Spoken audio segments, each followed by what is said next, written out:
Hello and welcome back to another video. Today is just going to be a short, little quiet video, just a little sort of updates going on the farm.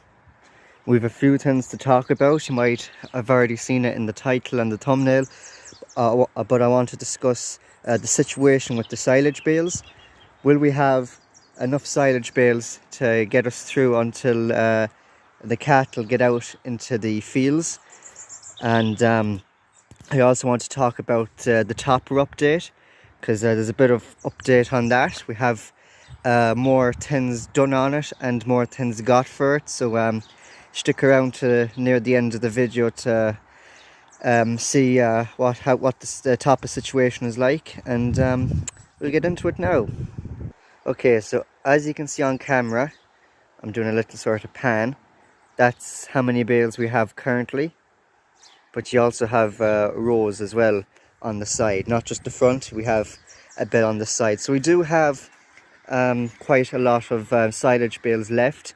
But the weather, as you may be able to see from the ground, hasn't been the best. It has been raining quite a lot, quite frequently, quite a lot at night. Some days it's just constant rain, it never stops. So unless the weather clears up in the next couple of weeks, we won't be letting any of them out. We're hoping to get them out sometime in the month of May, so either the first couple of weeks in May or maybe mid-May. If not, it will have to be the end of May, but then any sort of time after that, it's not really worth your while putting them out, because then they'll be put back in again in a couple of months time. So the ideal time for us that we put them out in, and we put them out around this time every year, is in the month of May. So we're currently in April, so yeah, it's only the start of April, the first week of April, so we have a couple of weeks to go for the weather to dry up and just get better than what it is now.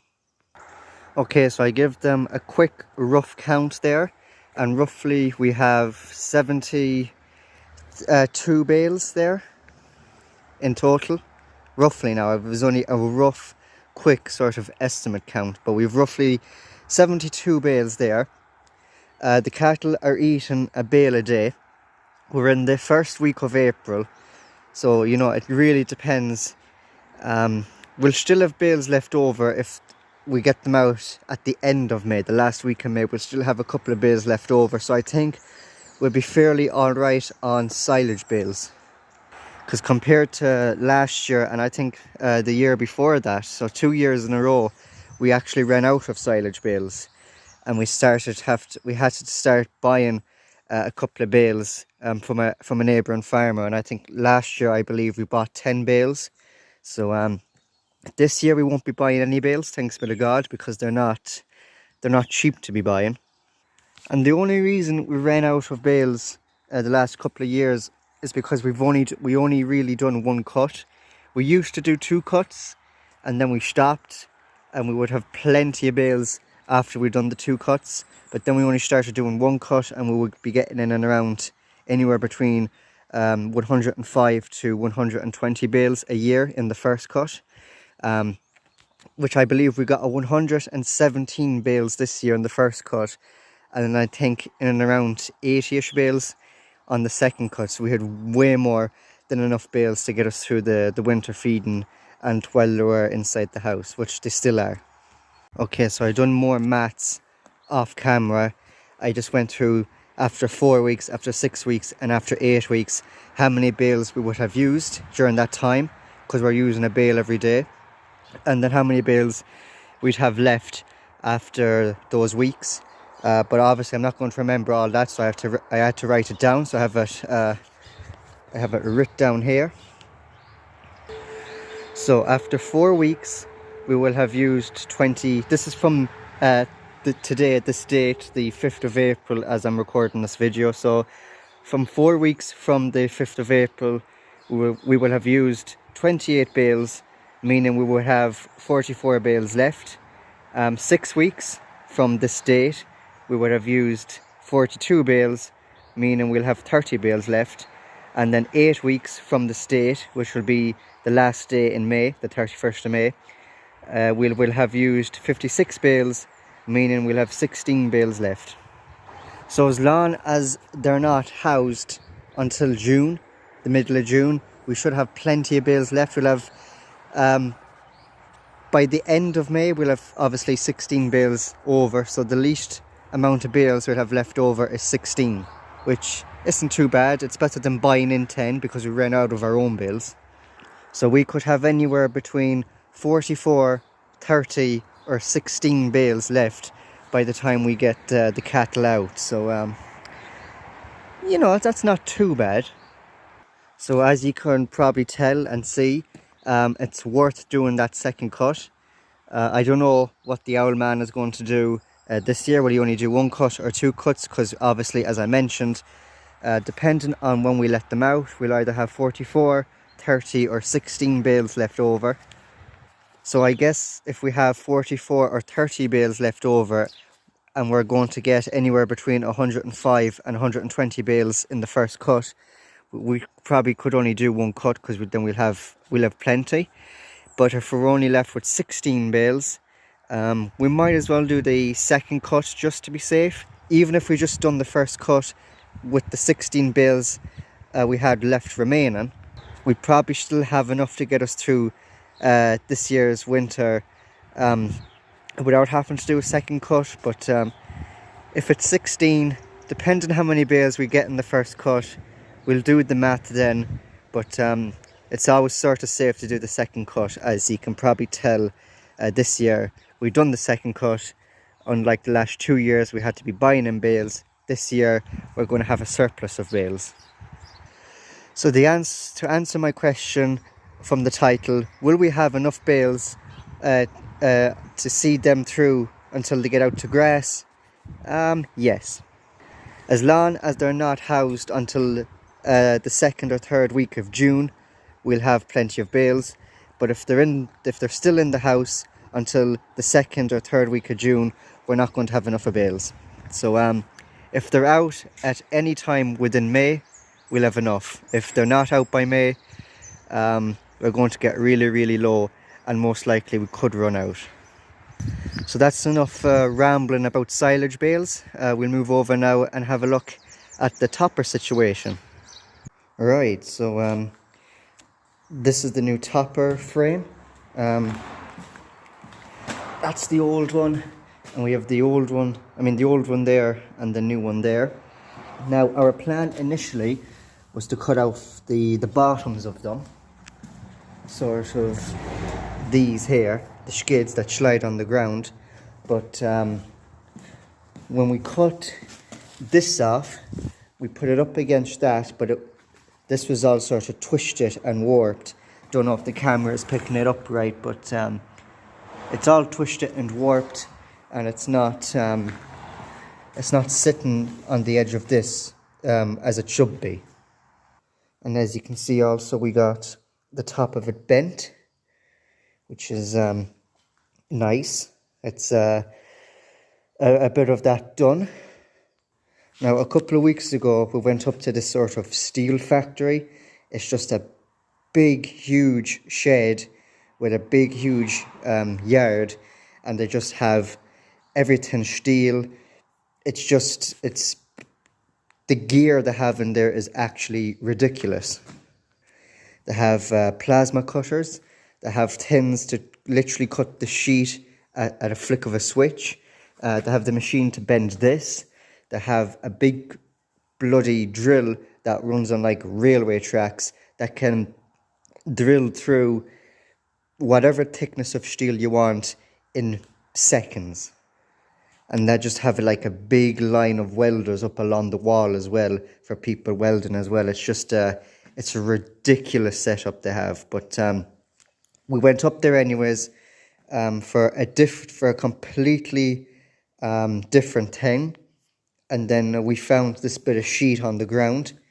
It was actually, we measured the skids, the old ones, before we left, and they were 4 mil thickness. So as we just said, as we're going up to this place, we might as well measure the thickness of the old skids, and they were 4 mil. So then we said, well, if they have any 4 mil bits of sheet up there. We might see can we get our hands on any of them. It turns out they did. We asked your man. He says that it was only sort of an off-cut of stuff, but there was enough there for us, for the two sorts of slides. Now, we have faced one problem. The old skids is 69 inches. The new skids here is 6 foot. I have the measuring tape there. As you can see, that's 6 foot. You can't see the 5, but 4 foot is there. That's 5 foot, and that's 6 foot. And this is the old skids, whether you can see it or not. It says 69 inches there. The light is a bit poor. There you go, 69 inches is the length of the old skids. You can also see the 6 foot is there and the 69 inches. So there's the new slides are about 3 inches longer than the old one. And because the new skids are longer, we're faced with a problem here. Now, if you didn't watch the second topper video, I recommend going back watching it. But this is a new lug, because on the old topper frame there was only one lug at the back in the middle, and then the chain ran up to the A-frame there. But we decided to put 2 lugs on it, 1 lug either side, and have 2 chains sort of going up to the A-frame. So now that the new skids are longer than the old ones, they're 3 inches longer, they're 6 foot compared to the old ones, which are 69 inches. I don't think it's fitting on properly now with this. But when me and the old man came down to when we measured the slides and then we came down to measure this, I believe on the old one that the frame came up to the very edge to the front, but only stopped maybe somewhere here. But the young man believes that it starts further back.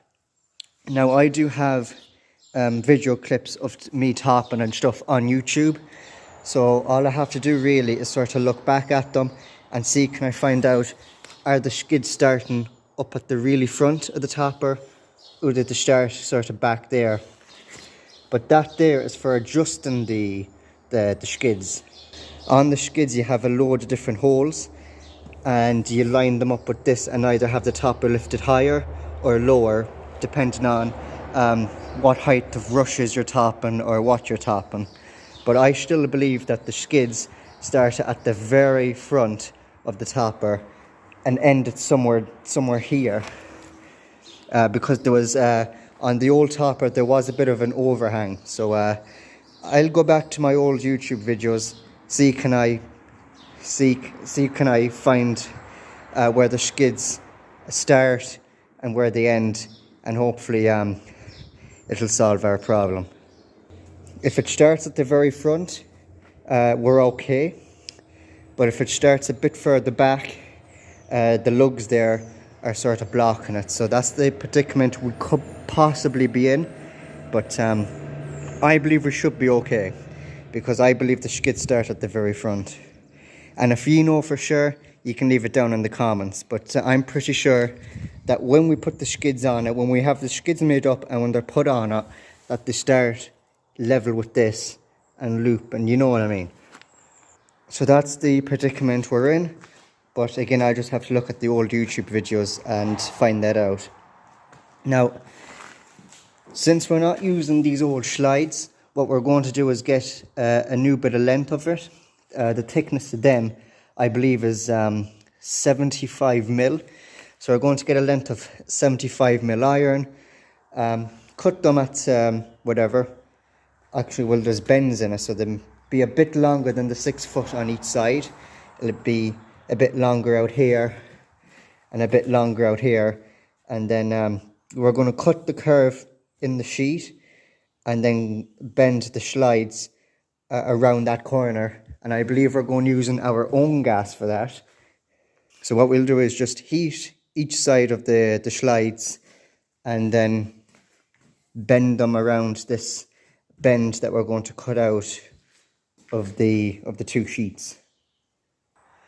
So just to quickly sum things up, because when I'm going through all that and explaining it to you, I mightn't explain it properly, or I might go on like some sort of rambling rampage and then just go off track and stop making sense. So I'll just go over it now very quickly. Now, what's left to do with the two new topper slides? So first of all, we went up to this big place, steel sort of factory place.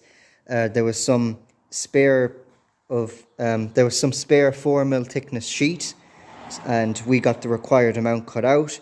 We also got that little lip bent up there, and we obviously brought them down then. So we got the two new skids cut out and the lip bent in them up in this factory area. Our first initial plan was basically to cut the old bottoms out of the old slides and weld them onto the new one, but the old ones are all twisted and warped, so they're not fitting right. So what we're going to do is get a length of 75mm iron. We're going to cut them to whatever length they are on our saw here and weld them onto this. Cut the spend out. We'll heat the slides, and then we'll bend it around this bend with our gas. And then we need to weld this little lug onto the new ones and then drill all the holes in it. And that's the slides done. They can be put on the topper. The topper then can go and get dipped, and then it's ready for action. And while I'm here and while I'm at it, I might as well give you a quick update on our new tractor. Now, if you haven't watched my last video of us getting a new tractor, I don't know what the title is called, but it's one of my latest. It's the video before this one. So if you haven't watched it, please do watch it, so I'm not spoiling what the new tractor is in this video. So if you haven't watched that, I recommend go back and watch it. But if you didn't know what I was on about, it's the new Ford 8N we have, most commonly known around this neck of the woods as a Ford 9. So at first we were having awful bother starting it, and we didn't know what it was, so we took out all the spark plugs. We sprayed this sort of spray cleaner on it, and then we used the wire brush to sort of clean them down a small bit. We stuck them back in, and it didn't make much of a difference. It was still sort of hard start, but they did need cleaning out. So basically there's a bit of a knack to starting it. The previous owner, which would be my granduncle or my dad's uncle, he was the previous owner of this. He came down to the yard one day, and he just basically showed us how to start it. There is a bit of a knack to start it. Something with shoving in, I think it's, you can push, there's a bit of a play with the choke that you can kind of push it in a bit more, as you can see there. So he was saying if you push in the choke a bit more and then press that down there to start it, while giving it full revs, put the hand throttle the full way down, push the choke in because there's a bit of play in it, and then press that button, it should start. That's the sort of knack to it. So we done that, and yes, it worked, and we knocked it off and started again a couple of times, and that sort of knack worked. Also, we put in this button here. That's, if you press this button, that just cuts off the engine. So it's, you can just see it's wired, and the wires sort of, there's a bit of a lip up there. These grooves in the bonnet, there's now sort of like a shelf lip behind it, and we have that wire sort of clipped and running up on that, so it's hid from the eye view, and then it's running down to there. And we have it earthed to the bonnet of the tractor just there as well. So when you have it started, all you have to do is press that button and the engine will conk out. It was also very severe on the petrol. We didn't even drive it since. We just left it running for a while, and the petrol was going down quite fast, and we were wondering why. But the granduncle came down, and all he said was you had to do a bit of an adjustment here, and that should solve the the gulping of the petrol. It would still be very severe on it, but by God, we'd have it running, basically just running, maybe on idle or with a small bit of rev, and after 5 minutes the tank would be empty. After us filling it to the neck, it would be empty after 5 minutes, just sitting here with very little rev. So he told us to adjust this. He came down and showed us, and he done the adjustment himself, and it's running way better now. It's not consuming as much petrol as it used to. So that's the other thing. I don't know if you can see it either, but these there are the little sort of lips and shelves I was on about that the wire is running along, all the way down to there, and then it's earthed in there, and all you have to do is press that button and it stops. And we done the wiring ourselves, so we tried to get it as neat as possible, and I think we got it as neat as we could. I think that's fairly neat there. So anyways, what we done was we put a button on the tractor to stop the engine, that when you press it, it'll kill the engine. We have it earthed there, and we have the wires very neatly running along the edge of the bonnet, and it ends there. We also put the other light on, as you can see. When we got it, it wasn't there. I mentioned why it wasn't on it in the video, so if you haven't watched it again, please do go back and watch it. It was on the table, but when we were mucking around with it that day, we decided just to stick it on, and there it is. And we cleaned the spark plugs with some spray and a wire brush, and that's basically it summed up what we've done with the new Ford 8N.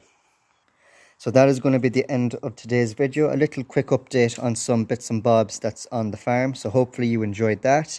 If you liked it, please do give the video a like. And if you haven't subscribed, please do subscribe and turn on the bell notification to be notified of every future video I upload to the channel. So that is the end of today's video. Thank you very much for watching, and I'll see you in my next video very soon. Take care.